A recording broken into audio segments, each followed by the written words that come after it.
হালিমা সাদিয়া বলেন, আমি দুর্বল একটা গাদির উপর সওয়ার হইলাম। আমার স্বামী আমার সাথে আছে, সাথে একটা উটনি ছিল, উটনির মধ্যে কোনো দুধ ছিল না। বনু সাদ গোত্রের মহিলারা আমার পূর্বে চলে গেছে, কারণ আমার যে গাদি ছিল গাদিটা অনেক দুর্বল। এত দুর্বল অনেক পেছনে পড়ে গেছি। গিয়ে দেখি বনু সাদ গোত্রের অন্যান্য মহিলারা তারা বাচ্চা তালাশ করতেছে। মক্কার শহরের মক্কার যে মানুষগুলো ছিল দুধের বাচ্চা নিয়ে এক জায়গায় দাঁড়াইতো, এখান থেকে বাছাই করে প্রত্যেক গ্রামের মহিলারা দুধের বাচ্চা নিত।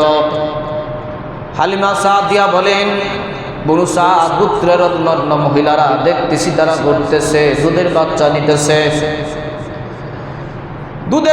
নিতেছে, কিন্তু এতিম সন্তান মুহাম্মদুর রাসূলুল্লাহ সাল্লাল্লাহু আলাইহি ওয়াসাল্লাম উনার পাশে যখন যা জিজ্ঞাসা করে বাবা কি করে, বাবা নাই, এতিম। এমনকি পরিবার গরিব, একটা পরিবার গরিব ফ্যামিলি, কারণে উপটোকন পাওয়া যাবে না, পুরস্কার পাওয়া যাবে না। বিদায় আমাদের নবী এতিম শিশুকে কেউ গ্রহণ করে না। অপরদিকে হালিমা সাদিয়া নিজের একটা দুধের সন্তান আছে, পর্যাপ্ত পরিমাণ, ওই সন্তান নাম আব্দুল্লাহ, সেও পায় না। হালিমা সাদিয়াকে অন্য কেউ দুধের বাচ্চা দিতে চায় না, কারণ একটা সন্তানই পর্যাপ্ত পরিমাণ দুধ পায় না, আর একটা সন্তান তুমি কিভাবে নিবে? হালিমা সাদিয়া বলেন, অন্যান্য মহিলারা দুধের বাচ্চা নিয়ে গেল, আমাকে কেউ দিল না। সেই মক্কার কুরাইশের এতিম সন্তান মুহাম্মদ, তাকেও কেউ নিল না, আমি বাকি, সেও বাকি। স্বামীকে বললাম, ও স্বামী, আমার কেমন যেন এতিম সন্তানের প্রতি আমার টান লাগছে গো স্বামী, আমার অন্তর তার দিকে ছুটে আছে। ও স্বামী, দুনিয়ার কোন পুরস্কার দরকার নাই, তার প্রতি আমার মায়া ভালোবাসা জন্মে গেছে গো স্বামী।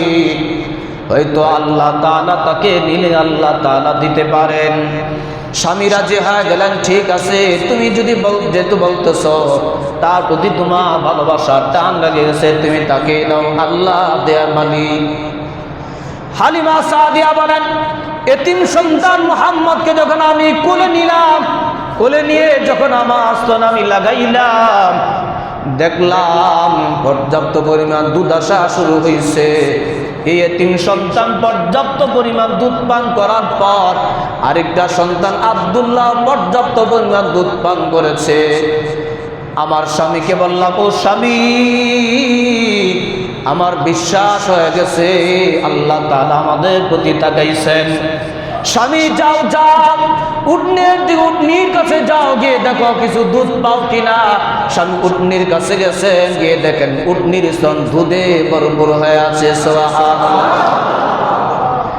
হালিমা সাদিয়া বলেন, উটনির দুধ দহন করার পর দীর্ঘদিন পর আমরা তৃপ্তি সহকারে উটনির দুধ পান করলাম।